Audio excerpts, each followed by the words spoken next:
तो प्रिय धर्मानुरागी सज्जनों, जय माता दी। नवरात्रि के पावन महीना माँ की दरबार हमेशा खुली रहती है। माँ आपका कल्याण करे। आज बात करेंगे परम कल्याणदायिनी माँ चंद्रघंटा के विषय में।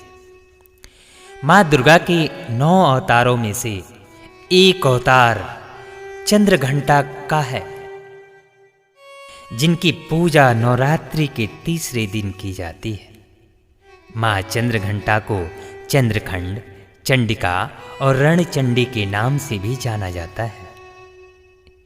इनके माथे पर घंटे के आकार का अर्धचंद्र है, इसलिए इन्हें चंद्रघंटा कहा जाता है। मान्यता है कि देवी पार्वती पहाड़ों में पैदा हुई और शैलपुत्री के नाम से पूरे ब्रह्मांड में जानी गई। माँ ने भगवान शिव के लिए अपना पूरा जीवन समर्पित करने और उनसे विवाह करने का संकल्प लिया। माँ पार्वती हमेशा अपने इस संकल्प पर दृढ़ रहे। उन्होंने लगभग 500 वर्षों तक भगवान शिव की तपस्या की थी। एक दिन भगवान शिव ने पार्वती से कहा कि वो कभी अपने जीवन में किसी स्त्री से विवाह नहीं करेंगे। यह सुनने के बावजूद पार्वती ने शिव को जीतने के लिए अपने संकल्प को भी नहीं खोया। वो सारी सुख सुविधाएं त्याग कर भगवान शिव की तरह पहाड़ों में रहने लगी और दिन रात तपस्या करने लगी। इसी कारण उन्हें ब्रह्मचारिणी देवी के नाम से भी जाना जाता है। पार्वती की निरंतर तपस्या ने भगवान शिव का ध्यान अपनी ओर आकर्षित किया और भगवान शिव ने पार्वती की परीक्षा लेने की ठानी। भगवान शिव ने परीक्षा लेने के लिए ब्रह्मचारी रूप धारण किया और पार्वती से मिलने पहुंचे। उन्होंने पार्वती के सामने भगवान शिव की बहुत बुराई की और कहा, वह नागधारी और विषधारी हैं और आप उनके साथ जीवन में कभी सुखी नहीं रह पाएंगे। आपको हमेशा दुखों का सामना करना पड़ेगा।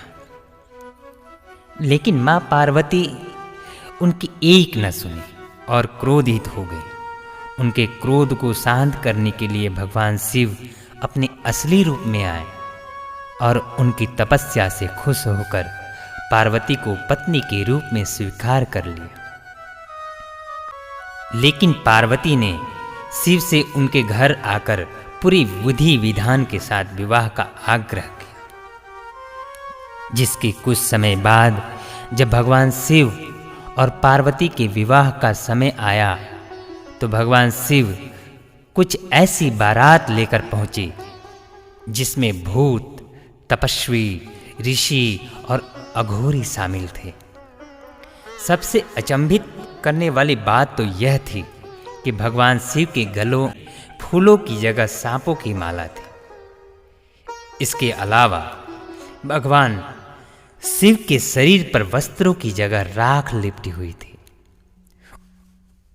उस वक्त पार्वती ने भगवान शिव को शर्मिंदगी से बचाने के लिए माँ चंद्रघंटा का भयानक अवतार लिया। पार्वती ने जैसे ही चंद्रघंटा का अवतार लिया तो उनके शरीर पर 10 भुजाएं प्रकट हो गईं।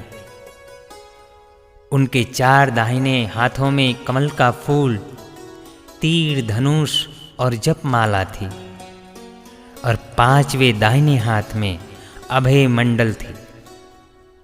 इससे विवाह में शामिल हुए लोगों का ध्यान भगवान शिव से हटकर पार्वती पर चला गया और सभी अचंभे में रह गए। कुछ देर बाद पार्वती भगवान शिव के पास पहुंची और उन्होंने भगवान शिव से प्रार्थना की, हे स्वामी, आप इस समय सभी का भय दूर करें। उनकी विनती सुन भगवान शिव चंद्रशेखर अवतार में अवतरित हुए। इसके बाद भगवान शिव और पार्वती विवाह के मंडप में बैठे और विवाह संपन्न किया। माँ चंद्रघंटा अपने भक्तों पर सदैव कृपा बनाए रखती हैं। जो भी माँ की सच्चे मन से आराधना करेगा, माँ उसके जीवन की सारी बाधाएं और समस्याएं समाप्त कर देंगी और उस पर ऊपर अपनी कृपा अवश्य बनाए रखेंगी। बोले जय माता।